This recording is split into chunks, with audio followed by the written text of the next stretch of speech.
Red State editor and host of Just Listen to Yourself podcast, Kira Davis.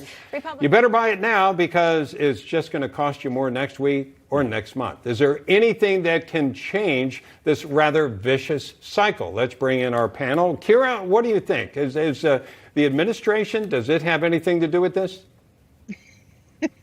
I mean, yeah, if you think about how a year ago we were in the best economy America had ever seen, and now all of a sudden we're talking about a 250% rise in lumber costs. Yeah, absolutely. It's this current administration. Of course it is. If you want to know when it's going to change, it's going to change when we get this administration out of office. I think it is absolute chaos.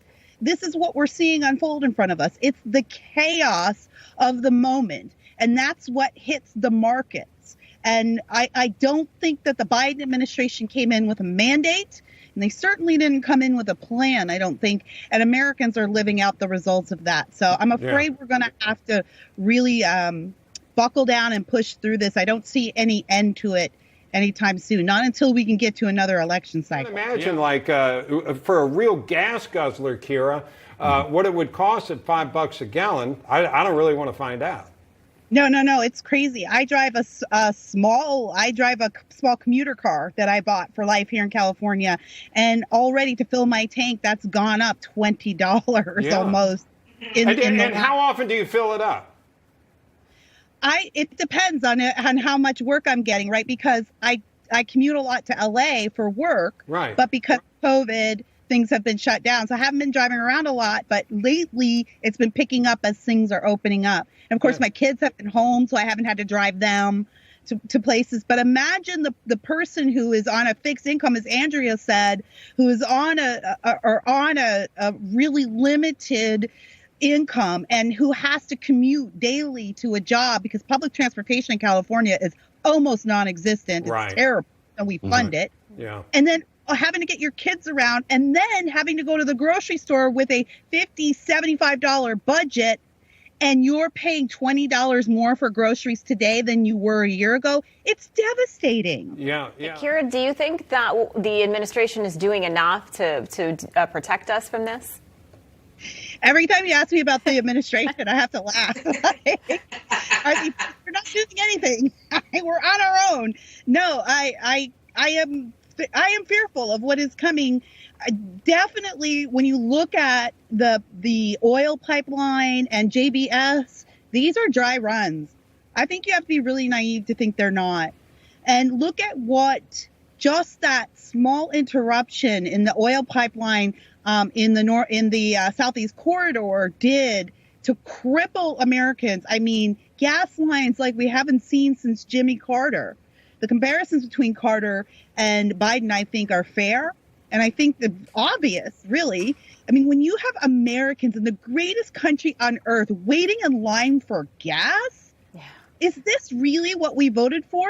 No, I don't think the Biden administration has any intention on keeping us safe from cyber warfare. But cyber warfare, as you just pointed out, is actually one of the most important security risks that we face right now. Because the truth is and remains, at least for now, that America can ostensibly crush militarily any enemy that would move against us. We might suffer a loss of life and a loss of resources, but even China we could crush if we put our full resources to the test. We have the ability. They know that we do, but we don't have the willpower. We don't have the strength of leadership right now. And so that makes us vulnerable in other areas that are equally as important as military strength. And considering how much we've come to depend on this economy and depend on foreign actors to invest in our economy, we are absolutely weak on this front. Mm-hmm. And I think that this is exactly the fault of the Biden administration. They have no intention of doing anything about it. Yeah. In fact,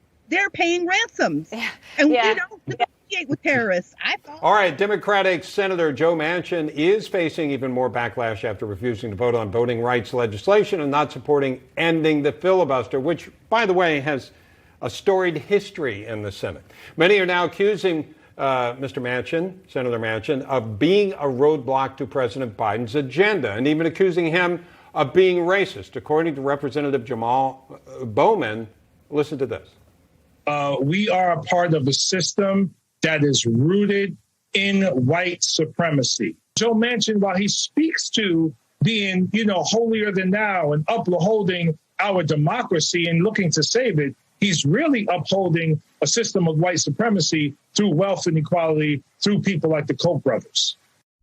Okay, a lot going on in that statement. So, Kira, I'll start with you. What are your thoughts? The Koch brothers, oh my gosh. Got to bring in all the best stuff, right? Wow. Koch brothers, white supremacy, Trump. There you go. Just throw them all in there.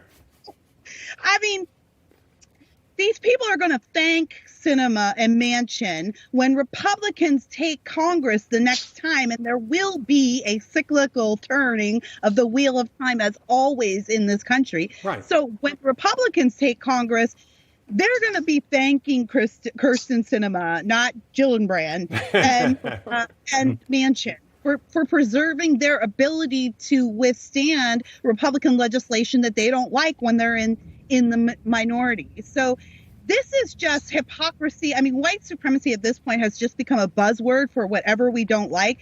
And to claim that the filibuster is white supremacy now, it'd be one thing if they've always been making this case. Right.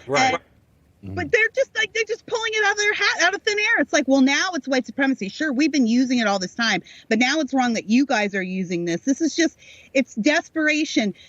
These two senators, I think, are just kind of doing their job. They're representing their constituents. Exactly. I think it's important to note that they are not the only Democrats in Congress who are opposing this. They're just the ones taking the heat. Why do you think she hasn't gone to our border? At least to kind of put everyone and say, look, I said I was going to go to the border. I'm at the border, and then hope that, as they typically do, just kind of bury your head in the sand and hope it goes away. I don't think they have any intent of going to the border. I don't think they ever had any intent of it, but it was becoming such a problem that couldn't be ignored that they had to make some moves to make it look like they were doing something about the border. Look at what happened with Mike Pence when Trump put him in charge of the COVID response. Mike Pence was on TV every single day. We saw him every day. He was there giving an update. He was multiple times a day. We haven't seen Kamala do anything. And then she has this horrible answer, almost defensive about this question that, as you pointed out, she clearly had to know was coming. And I'd like to point out that later on that day, she went to speak to the Guatemalan government, and she put on her sad face, her lugubrious face, and said, don't come to the border. And it was like, why can't they come to the border? You're not there. I mean, you're not even in Europe for some reason.